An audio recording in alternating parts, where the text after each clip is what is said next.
The view from the helicopters was amazing, over the green fields and the buffaloes. And sometimes flying over the sites, you could see the tracer rounds coming up from the ground as they would shoot at the helicopters. We were a culture shock for the Vietnamese because of our stockings with seams in them. They thought we had permanent lines up the back of our legs. When I wrote back to my parents, I didn't tell them much about the war at all. I certainly never talked about the casualties. I felt they just didn't need to know those things. Often you would just get the 5-minute siren and you know you would have to run. But yes, I guess the adrenaline did start to pump and we would always be wondering what we would be confronted with. He was shot through the neck and his whole life was just totally blown away with one bullet wound. To be quite truthful, I don't think any of us had any idea what it was about. You know, we were members of the army and you just said, you'll go here and you'll go there, and ours was not to question why. It's something that even now when you hear a helicopter, it can take you right back to the experiences because it does for me represent the sound of Vietnam.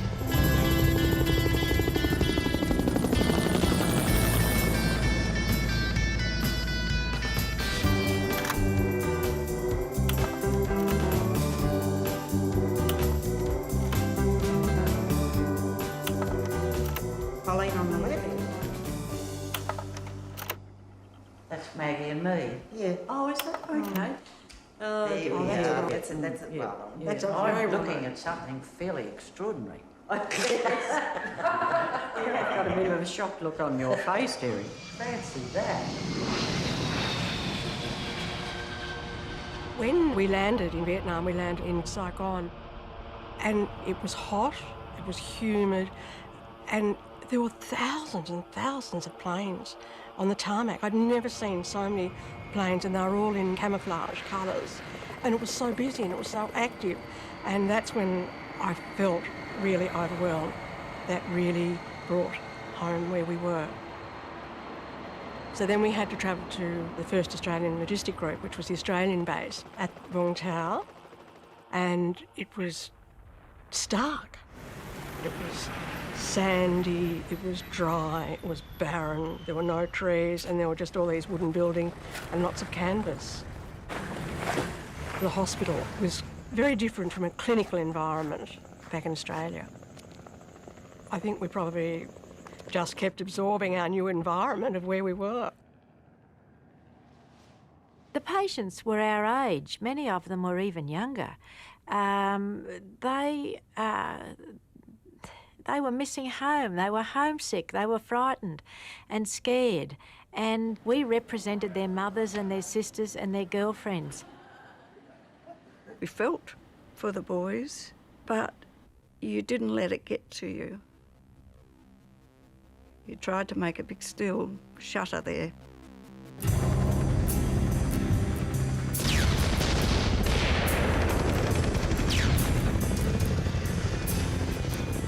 We were nursing predominantly Australian and New Zealand soldiers who were fighting in Phuc Tuy province, the Australian area of patrol. American Forces Vietnam Network.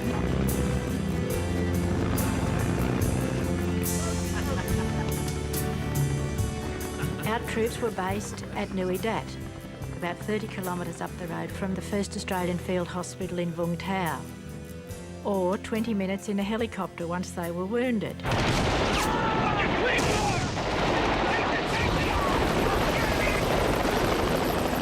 When they were wounded out in the field and there was to be a dust-off, a long siren would go, and everyone knew then that we were going to get casualties. And it didn't just affect the hospital, it affected the whole area. And that was quite impacting on not just the hospital staff, but everyone. The boys would race out along the dirt to carry them in, and they would arrive in triage. The padre would be there for them. The doctors, the nurses and the medics would be there as a team. We would assess and prioritise their injuries. Chest and abdominal injuries were always taken into theatre first. These boys were young and fit and at the peak of condition, and they would be wounded in the field, and 20 minutes later they could be on the table in the triage area being resuscitated. Even today, in any major hospital in Australia, to get someone from a motor vehicle accident onto a theatre table in 20 minutes would be unheard of. So it was revolutionary type nursing that we were seeing. 6 Australians have been killed and another 15 wounded in a weekend operation against the Viet Cong in Phuoc Tuy province. Army headquarters said the list of casualties is the biggest for Australian forces since the Battle of Long Tan last August. One of the wounded named last night, Alexander Jock Sutherland, is in a critical condition. One of my memorable patients was Jock Sutherland. He'd lost an eye, he'd lost a leg, he had multiple shrapnel wounds, and it was also very dicey whether we'd be able to save his arm or not. And he was unforgettable because he was the sickest person that we treated. I recall saying to him, "Now, Jock, you must close your eyes and go to sleep because you're exhausted." And he said, "No, there's no way I can go to sleep because if I go to sleep, I'll never wake up." So I said, "I promise you, if you go to sleep, you'll wake up and you'll feel a lot better than you do now." And he said, "Well, I'll go to sleep on the condition that you stay with me while I'm asleep." So I was going out, but that was the finish of that bit of a social thing, and it was quite an honour to sit about while he did have his sleep. General Westmoreland came to visit the hospital, and he shook Jock's hands and had his photo taken with him because of his bravery in the battle he was in.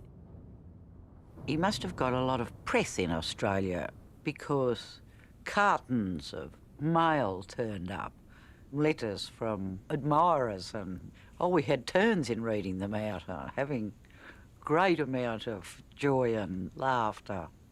You know, we used to say, "Goodness, Jock, you're a star." After he went home, it wasn't until I came back here to Canberra that I bumped into Jock and his wife again. And he hadn't remembered his time in the hospital because of all the fever and trauma. Unfortunately, Jock died of cancer since.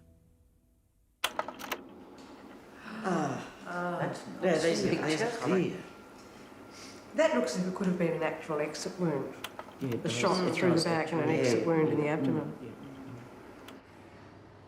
We were all very well trained general nurses, but upon arrival one found oneself in an acute situation, quite a very different circumstance to anything that I could have got my head round in Australia. There was really no preparation for what we were doing. We were in the army, we learned the life cycle of a mosquito and how to build a latrine and a bit of marching and how to behave in the mess. Really, there was no preparation, I don't recall, for what we were going to see over there. You could have head wounds, chest wounds, open and closed. You could have open abdominal wounds, amputations of all types of limbs, and a lot of shrapnel wounds, which as the blast explodes, the shrapnel sprays all over your body, so you've got chunks of metal all over you, really. With a gunshot wound, they have one entry point and then they implode inside. So they exit and leave, and while they're in the body, they absolutely smash wherever they wound, particularly if it was an abdomen, and then they had this huge exit wound. So the body would have been very, very badly damaged. I took photos while I was in Vietnam because I thought that they would be of interest and would be needed for the teaching of the other nurses and medical staff coming up to Vietnam. Nothing can prepare you for what you walk into in a war zone, but I just thought it might help them because we didn't see those slides beforehand. The biggest fears that these young people had, the amputees or the ones that may have had any form of genital injuries, they're young, fit males. What are they? They're thinking, what's my girlfriend going to think? What's my wife going to think? I don't want to go home because what is there for me for life?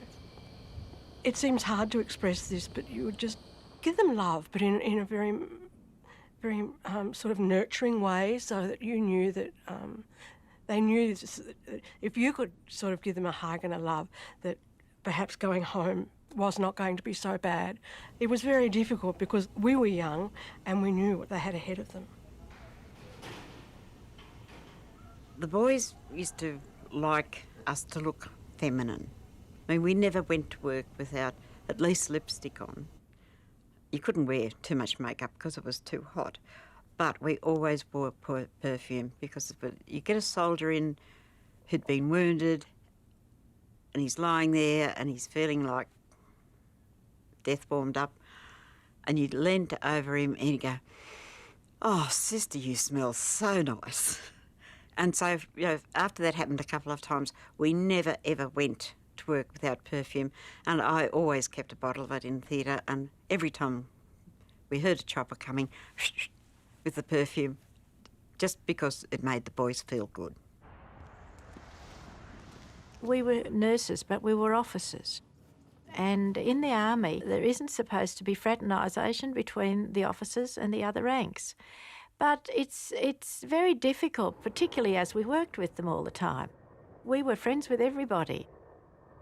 On the one hand, if we were needed to be officers, then that's what we were.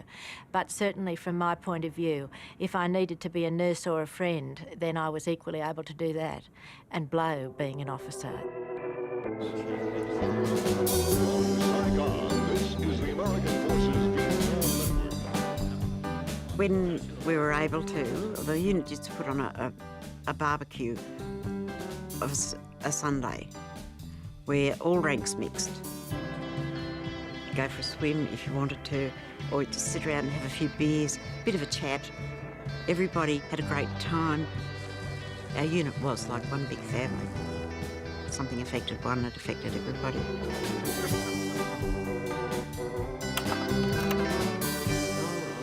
You're as drenched as a duck. It was very, very humid and wet. Yeah, these must be Colleen's.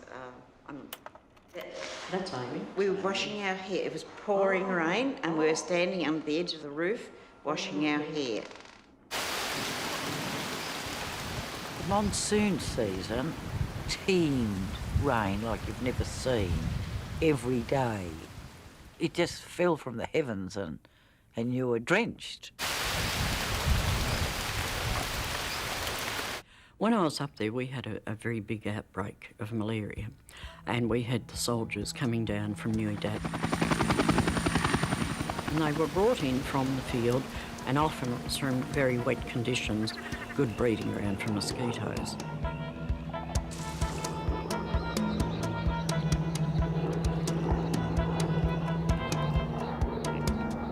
We had them coming in very, very sick boys. They really were. And I mean, you just wouldn't have one, you'd have half a dozen coming off the helicopter and very ill. And we had the medical ward full, and they were over at the American Field Hospital because we couldn't accommodate them all. One day I came on and they were in my triage area of theatre because we'd run out of beds for them. So they were everywhere in the hospital that had a spare bed. At first they thought the troops weren't taking their tablets, but it wasn't that at all. It was a different strain of malaria. and so they changed the drugs and they actually put them on a drug called dapsone. They were very, very ill boys. It was like having your own little war within the hospital. Oh, Goodness that me, is that's Terrie so when she was Miss RSL's Princess I year didn't be- 1960. I didn't become queen, but I cracked it for the princess. Coming from Goulburn, Goulburn have a festival every year called Lilac Time Festival.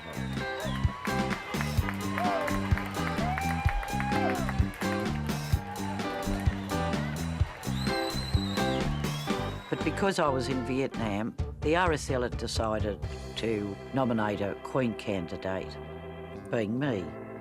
My sister got the job of doing all the fundraising and appearances, and while I languished back in Vietnam.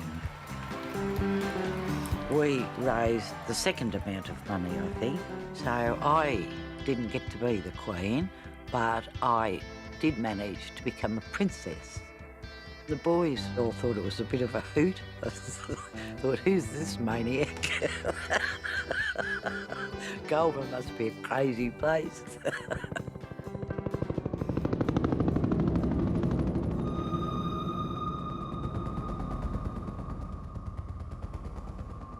We nursed the prisoners of war in the intensive care unit. And of course, they would be interrogated. And they would be in the intensive care unit because they were badly wounded. And it was my job to nurse them. It was very difficult when they were being interrogated by the South Vietnamese because they would become distressed, and we would have to stop the we wouldn't have to stop. I chose to stop the interrogation because while ever they were a patient in the unit, then their comfort was my primary concern. But my understanding was that when these people became well enough to be moved, they would be taken from the intensive care unit and their drips and their plasters would be taken off. And they would be interrogated and then they would possibly be shot. And that was very difficult for me. There's our Poor old lady. little Vietnamese lady that she Oh. was a POW. That I used to give smokes to and put lipstick on it, Yeah. much to everybody's horror. And she's missing her right leg, or the lower part of her right leg. We didn't have a lot of prisoners of war, but we had a few.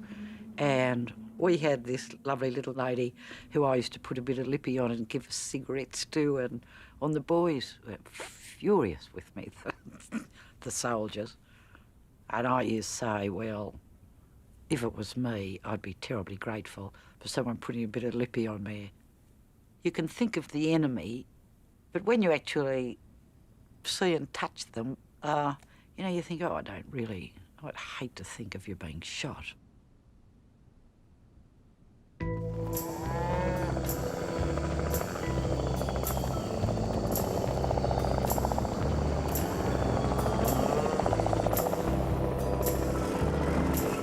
Vietnam was my first experience of the East. Certainly the smells of the East will remain with me forever. Another image that remains with me is just how the cycle of life continued, even though that there was a war on. People seemed to be going around their daily activities.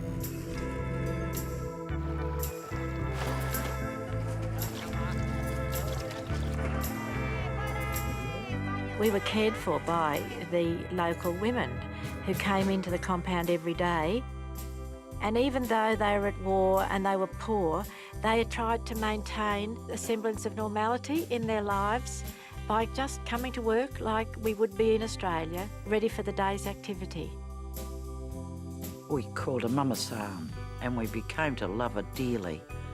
And we were able to communicate very satisfactorily without speaking the language. A lot of our conversation was in numbers. Number 1 was very good. Number 12 wasn't nice. Number 33 was appalling.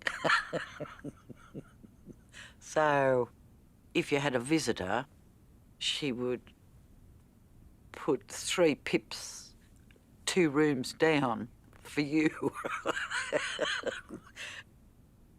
one day I had a cake of soap, and my mum was saying she liked this and she would smell it, and she'd say, baby son, for the baby, you see. So then I got my mother to send more cakes of soap up, and I used to give her the cakes of soap. She might have sold it on the black market, but at least I thought it was going to the baby son.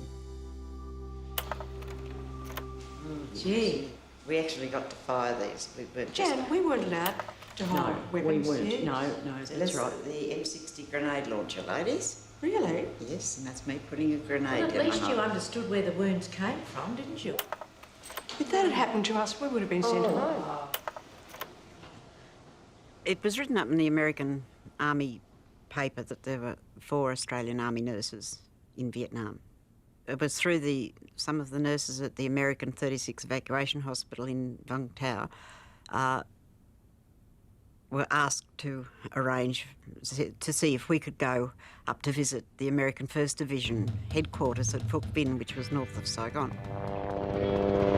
Choppers arrived, picked us up, and we had an escort of 2 gunships to make sure that we were fired upon, that we'd be safe.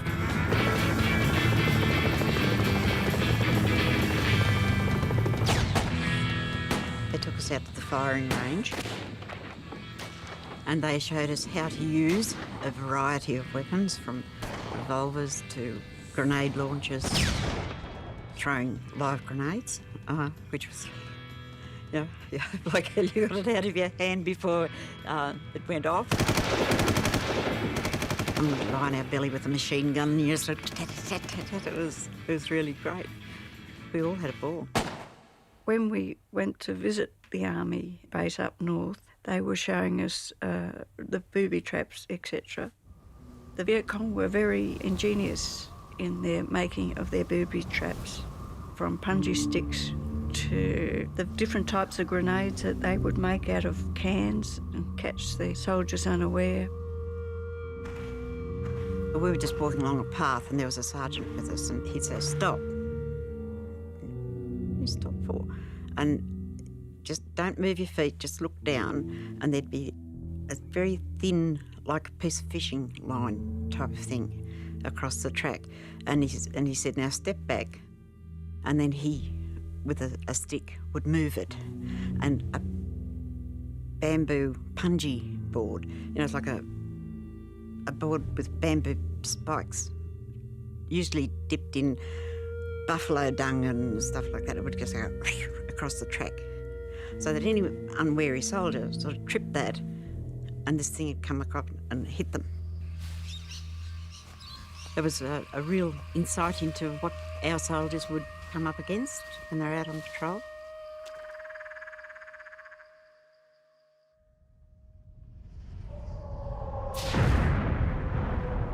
You could always hear the continual bombing of the B-52s. It was incessant, and it used to...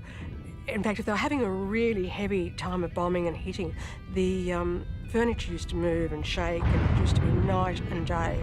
You were very, very aware of it. It was incessant. Often we didn't have very much warning at all. Often you would just get the 5-minute siren and you know you would have to run. But yes, I guess the adrenaline did start to pump, and we would always be wondering what we would be confronted with. And then you would wait. You would wait for those 3 short blasts, which meant that the chopper was within landing. And that was always a very stressful time if it took longer than about 15 to 20 minutes from that first long blast to the short ones, because what you knew is that the dust-off choppers were being attacked. They were under fire, and so they couldn't get in. And if you had more than an hour's wait, everybody would actually go down towards the hospital, because you were feeling so anxious that the dust-off choppers were being shot at and they couldn't get in, and the wounded were there and they couldn't evacuate them.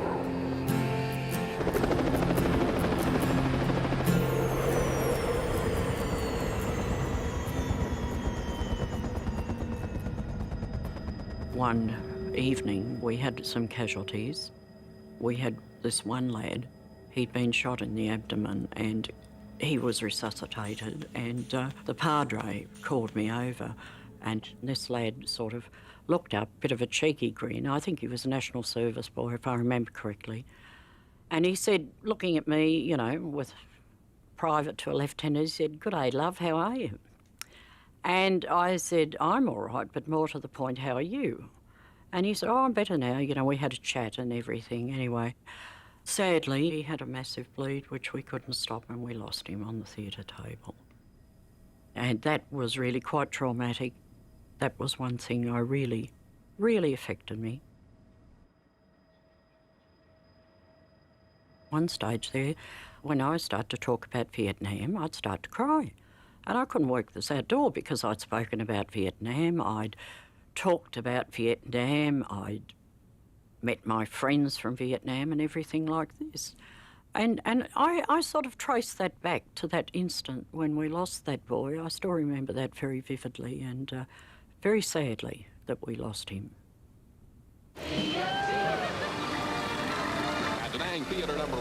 Vung Tau was a thriving city. It was a rest and recreation centre for Australians, Americans and the VC. It had the beach. We had the Vietnamese beach, the American beach. The Aussies had the back beach. Down in Vung Tau, you'd see lots of bars and lots of bar girls, and they used to get the giggles when they saw the Australian nurses coming because they knew that we were sisters and nurses, and they would laugh and entice us and you know, come for a massage. And we just sort of smile and laugh and talk to them in the limited Vietnamese we had. APON country 96307. If Australian soldiers came down, they usually went drinking at the Badco Club at the Australian base.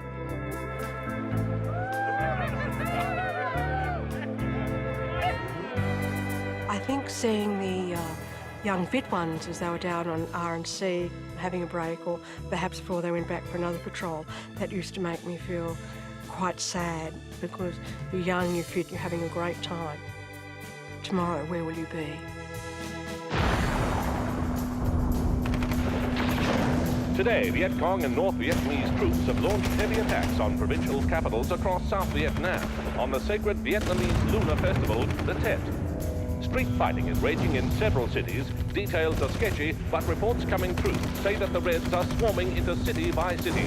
Australians and New Zealanders have been involved in some of the heaviest fighting outside Saigon. Australian casualties rose by 17.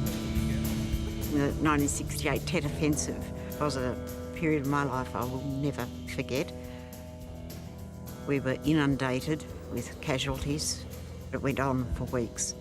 As quick as we could get them into the theatre, which had 2 tables going at once, the triage area was filling up with more. We had bunks double-decked in the wards of those that we had to keep in the hospital. We were so tired. We were just working on pure adrenaline and giggling at nothing. I'd worked in theatres with motor vehicle accidents, but there was nothing really that I had done to prepare me for this. We had our only death in the hospital during that period. He was a young man that had been out on patrol. He had trodden on a mine. He knew he was on the mine. He had warned the rest of the patrol, and they all scattered, took as much cover as they could, and when he saw that they were out of harm's way as best they could be, he jumped, or he sort of dived face first off the mine. And these mines, once you release the pressure on them, they jump up out of the ground and explode. And he took the full force of that explosion in his buttocks. And he was still alive when we got him. But from his waist to the back of his knees was just raw flesh, and you could see all his bowel and everything through it. And the medics on the chopper had been pouring fluids into him. We did the same thing, but as fast as we poured it in, it just poured out, and we couldn't save him, and he was the only boy that we lost, and I'll never forget that. I mean, there were some very horrific injuries, but that one has stuck in my mind. Oh, Terrie, Lovely. isn't he gorgeous? Oh, cheeky little devil. She was probably going to school or something. I still feel a great amount of joy thinking about Mott, the dear little boy. He was, I suppose, 8, and he was carrying ammunition for his mother and father, who the Australians shot, and they brought him into our hospital, and he had malnutrition and ill and, awful. However, they gave him blood transfusions and got him better, and he was put in the medical ward. And I must say, the soldiers in the beds round him were very good to him, and they sent the Red Cross out to buy him toys. Oh, they spoiled him, absolutely spoiled him. When the South Vietnamese army wanted to take him to the prison camp, we would get the doctors to sign a chit to say that he was still too ill to move. And I think they might have found out that after he'd been going to school for about 6 months, that he was all right. But all of a sudden, orders from on high said he's got to go. And we were all very distressed, but we had no say. He went to an orphanage with all his toys. Gosh knows how long he kept those. You look glamorous, Di. You up to that? Yes. That's Philip. Oh, it's Philip. Every one of us who went to Vietnam would have only ever gone with the idea of doing a really good nursing job and completing a year and coming home. So meeting someone or meeting my husband was certainly not on the agenda. And my cousin was with 6th Battalion, and they decided to have a barbecue, and my cousin said, well, my cousin is a nurse down at the hospital, so that is sort of a carte blanche for let's get up the nurses. So we went up by chopper and we had a really enjoyable day, and I met Philip that day, and from there we corresponded. Towards the end, in the last couple of months, we were writing to each other most days. We had a dear friend who was a chopper pilot, and Peter used to bring Philip's mail back, and sometimes he would actually land on the Vampire pad, and that was a little embarrassing because he would only land to deliver my mail, and it was quite obvious as to why he'd landed. He hadn't landed with a dust off, he'd landed with mail. We all had boyfriends up to that, and we'd be waiting for when they'd come down, and we'd have a few hours, and we'd go into town for dinner. And there was a wonderful restaurant downtown Vung Tau called Mrs. Cernau's, and it was a French restaurant. And all we ever ate was lobster thermidor, French fries, fried tomatoes and crepe Suzettes. And the blokes paid every time. And the only wine we had was Mateus Rosé. Remember, this is 1970, and I was so unsophisticated. And to me, Mateus Rosé was such an elegant wine, and to be able to sit up and eat this exotic food was exciting. And, you know, that made everything seem really normal, to be able to do that.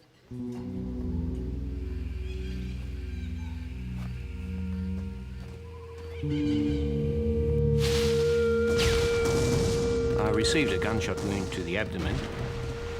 At the time, I didn't realise how serious it was. I could feel the pain, but I wasn't sure what had happened to me at the time. I was loaded onto an Iroquois helicopter and then flown down to Vung Tau. I was in and out of consciousness, so there were just snapshots of memories.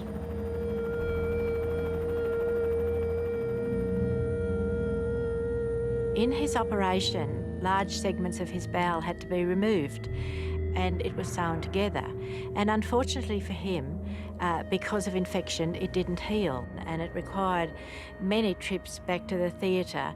And my personal opinion is that this soldier should have died. I always got the impression that it was something that we could beat, and I suppose most of that impression was gained from Anne. He was such a fighter, and there was a time when I thought he wasn't going to make it, and I could only think to say to him, "Come on, Morgan, I've invested too much time in you for you to die now. I want you to fight some more." Anne had that presence, and I suppose you could almost call her a typical Australian larrikin. And she'd start telling me stories about what was going on, and she would tell me about which nurse was going out with which member of my battalion. But they were clearly done to take my mind off what I was going through at the time, and I certainly appreciated that. But above all, I wanted him to live, and he did live, and he has gone on to have a very distinguished career in the Army, and we see each other from time to time, and I remember him as the biggest success story of my time in Vietnam. I got an awful whisker rash that day. The other girls were all on duty and I was off, so I was swanning around in a silk dress and they were in uniform. In amongst my slides there is one of me stretched across the knees of about 4 soldiers. We scrounged around and found as many decorations as we could and made every attempt to recreate Christmas in Vietnam just as it would be at home. We were interviewed by some TV crew. We were allowed 30 seconds to send a message home, and we were told that we weren't to cry.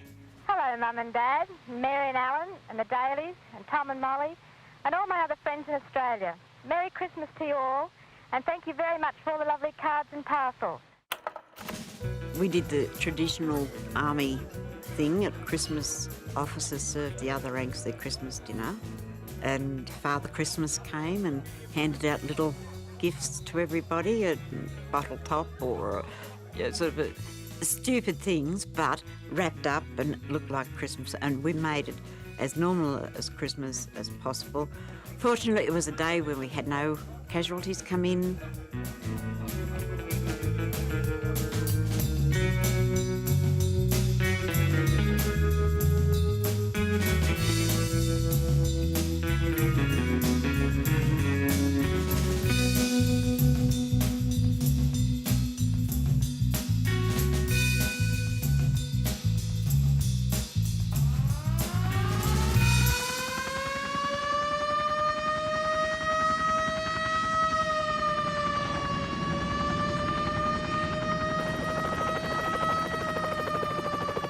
He was a very close friend of ours. He had been a classmate of my cousins, and we were all one very big group when we were all training together. And he was shot, and he was killed instantly. And when I found out who it was, I rang another friend who was on the base. He'd been at Duntroon with him, and he came down, and we just sat and held each other and just cried, because we were all very close friends, and he'd left a new wife behind in Australia, and I think it was, he just.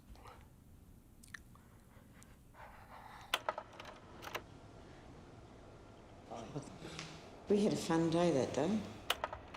We used to run MedCap, which is a medical civil aid program, visit to a village called Nam Binh. Once a week, a doctor, one of us girls, and 2 or 3 medics, we would go out. We would treat minor illnesses. But I was given this baby to hold, and I had my photo taken. Well, that subsequently appeared in numerous newspapers and is now been incorporated into the Nurses' Memorial. I felt so proud that I was chosen, or that particular shot was chosen, to represent all the Australian Army nurses, or all service nurses.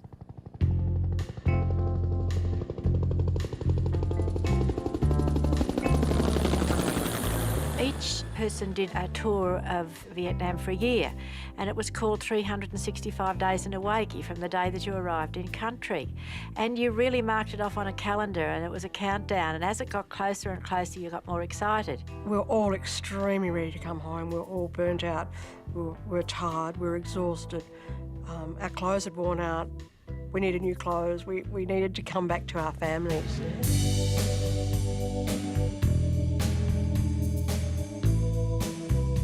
I came out of the door to seas of faces as you do coming off an aircraft, and it didn't take me very long to spot my family because they were making a moderate amount of noise.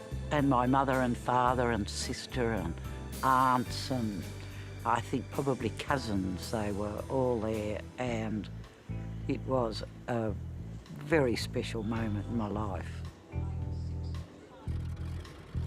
I flew from Sydney to Casino, and Mum and Dad met me at the airport, and they were so pleased that I was home. And Dad stopped off at a hotel in Casino, and he said, "Do you want to come in, Bub?"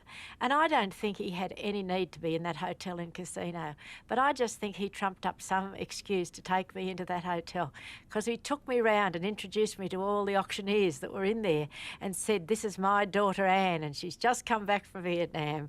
And I think he was so proud. After I was posted back to Australia, I met my future husband, who was with the SAS battalion. He was posted to Vietnam, so we decided we'd get married before he went.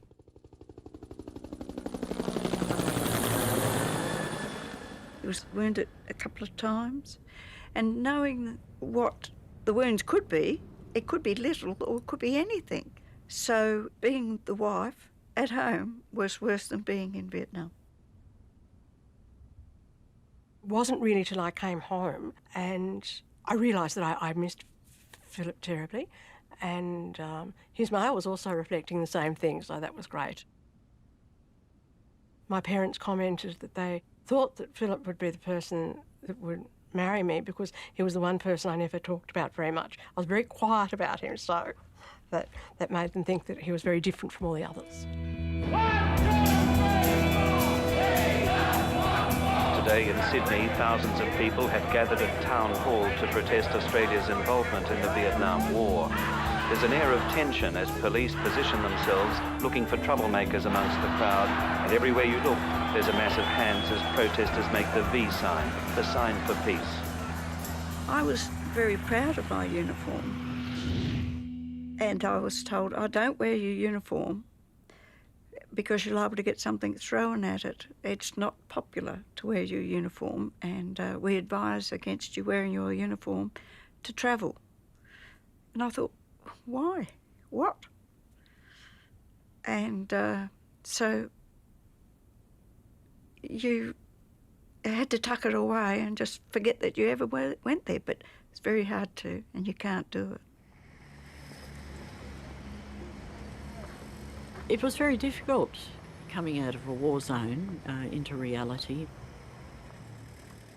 I found for about 12 months when I was in amongst friends that they'd be talking about things, and I found it difficult to join in that. I thought, well, why are they making mountains out of molehills? There's much worse things happening, you know, and it took me about 12 months really to settle down and to realise that I was actually doing this. I hadn't talked about my nursing in Vietnam with anyone while I'd been home. I just had tried to put it all behind me.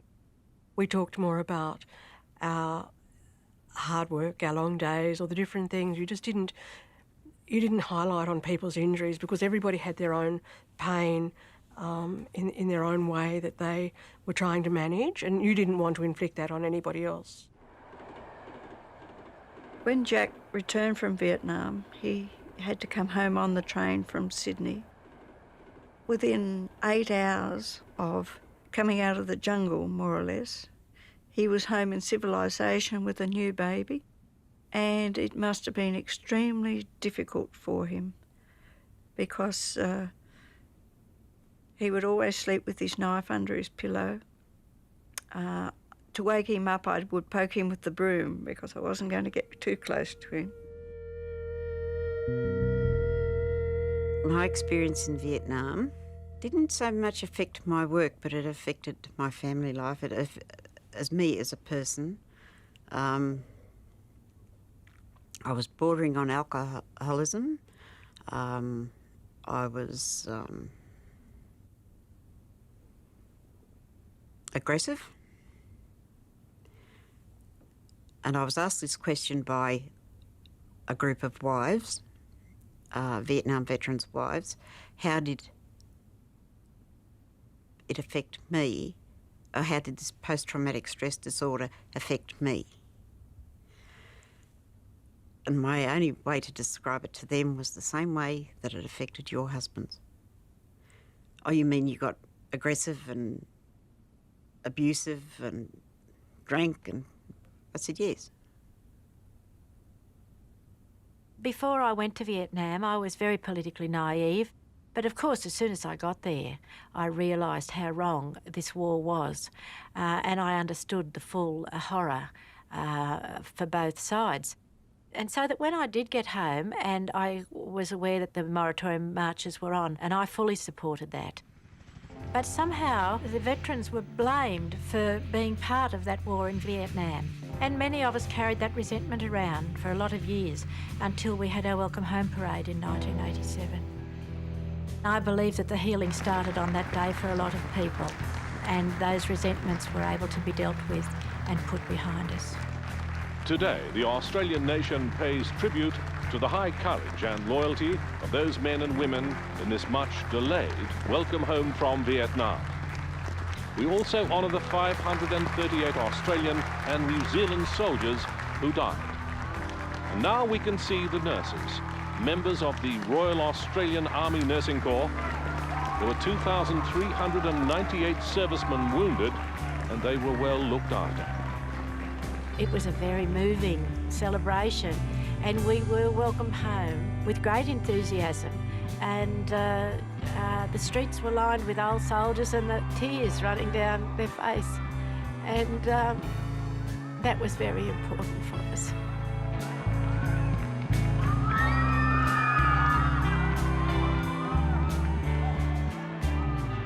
Frankie Hunt and I'd known one another for a while.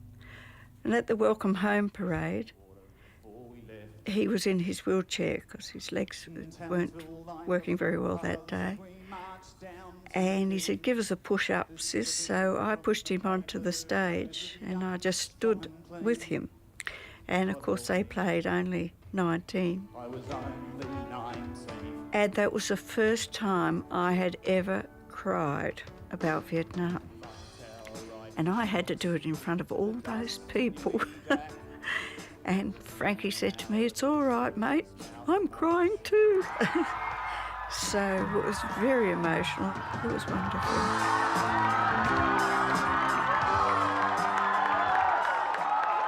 Vietnam taught me that life was very fragile and very fleeting. You should live your life to the full. My year of nursing in Vietnam has really given me time to think probably more deeply about politics, about what people do to each other, how cruel people can be, how we take life so lightly, because one minute it's there and the next minute it's not. I think I probably grew up very quickly in that year. I don't think I lost anything. I didn't lose any youth or... but it was a year that I found intensely, intensely satisfying. And I have absolutely no regrets about it. Dad and I talked about our experiences in each of the wars, but mostly it was just all the fun stuff and the funny anecdotal evidence. All nursing is difficult. You try not to dwell on things that are unpleasant, and I choose not to watch war movies or anything on the television or read anything in books which can trigger those memories because they will last forever.